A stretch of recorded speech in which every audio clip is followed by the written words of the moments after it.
Hola, ahora vamos a hablar acerca del teorema de Schwarz. ¿Qué nos dice el ejercicio? Demuestra el teorema de Schwarz de tercer orden para la función en el punto 1.1. Más adelante veremos la función. Ahora, ¿qué nos dice el teorema de Schwarz? Nos dice que sea f una función de dos variables definida en una región abierta D si en D existen las derivadas parciales.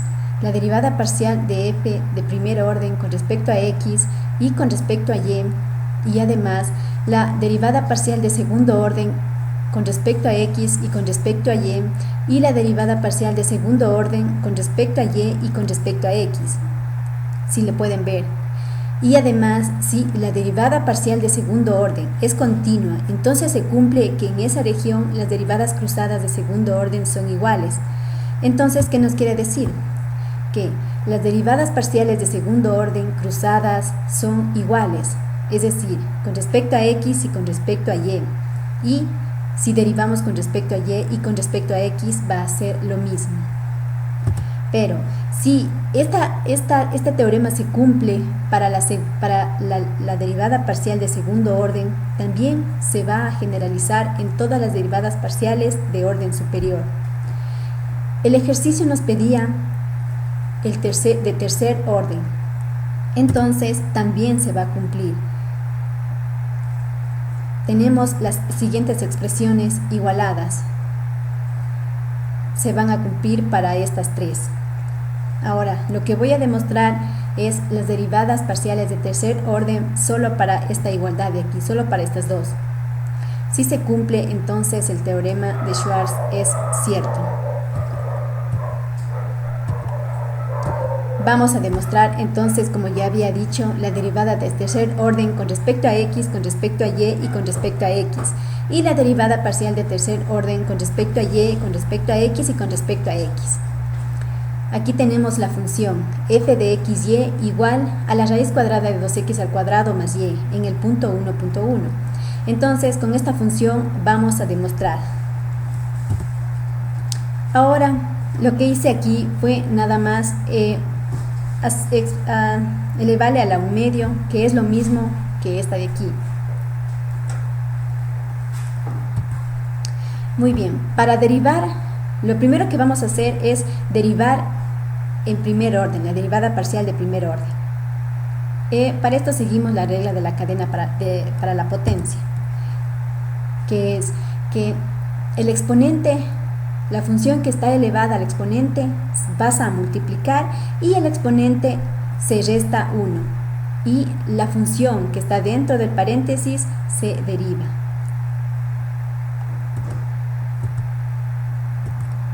Muy bien.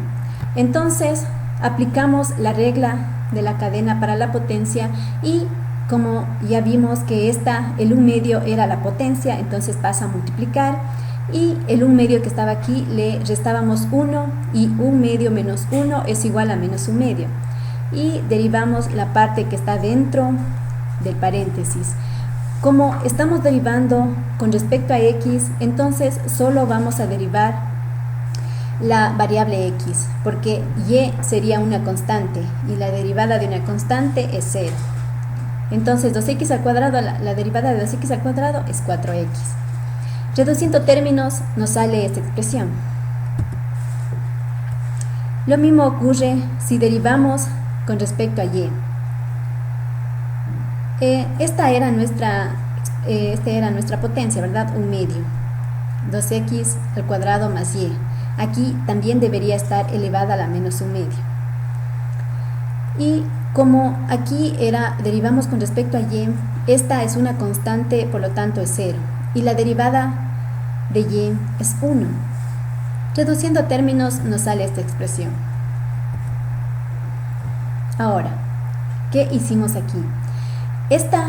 Para derivar con la segunda derivada con respecto a x y con respecto a y, ya derivamos con respecto a x, ¿verdad? Entonces de esta expresión vamos a derivar con respecto a y. Tomamos la regla que tenemos acá a un ladito, que la puse para que si se pueden fijar. La derivada de un cociente es igual a la derivada del primer término por la función que se encuentra, que está dividiendo, menos la derivada del primer término de este de aquí, por la derivada del que está dividiendo, dividido para este término que se encuentra dividiendo al cuadrado. Esa es la regla del cociente. Entonces, esta le aplicamos acá. Pero si se fijan, como vamos a derivar con respecto a y, x como sería nuestra constante es 0, ¿verdad? Por lo tanto, si es 0, no la puse aquí, no fue necesario ponerla. Entonces, nada más la derivamos acá.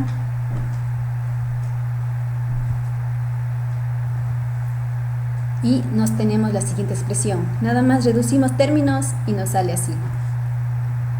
Ahora vamos a sacar la derivada de segundo orden con respecto a y con respecto a x. Como ya habíamos resuelto la derivada parcial con respecto a y, que era esta expresión, de esta expresión volvemos a derivar con respecto a x. Entonces nos sale esta expresión aplicada de la misma manera de la derivada de un cociente. Entonces reducimos términos y nos sale esta expresión. Si se fijan hasta aquí, los términos son los mismos, ¿verdad? Hasta ahí se cumple el teorema de Schwarz para la derivada parcial de segundo orden. Ahora vamos a ver si se cumple para la derivada parcial del tercer orden. Muy bien. Entonces derivamos con respecto a y y con respecto a x. Con respecto a x y con respecto a y, perdón. Con respecto a x y con respecto a y ya la habíamos sacado, ¿verdad? Ahora vamos a derivar de nuevo con respecto a x. Derivamos y nos sale, reduciendo términos, nos sale esta expresión. Ahora, vamos a derivar con respecto a y, con respecto a x y nuevamente con respecto a x. Aplicamos la derivada, aplicamos también la derivada del cociente, nos sale de esta expresión y reduciendo términos tenemos la siguiente expresión. ¿Sí se habían fijado que los términos resultantes son los mismos, ¿verdad? Entonces sí se cumple el teorema de Schwarz. Ahora, apliquemos el punto 1.1. Esta es la abscisa y la ordenada, ¿verdad? X es la abscisa y Y la ordenada. Entonces, sustituimos datos. Y nos queda. Al sustituir los datos, nos queda resuelto y nos sale este valor. Lo mismo ocurre con la derivada parcial de tercer orden para la siguiente expresión. El mismo resultado, por lo tanto, se cumple la ley de Schwarz. Gracias. Espero que les haya servido. Gracias.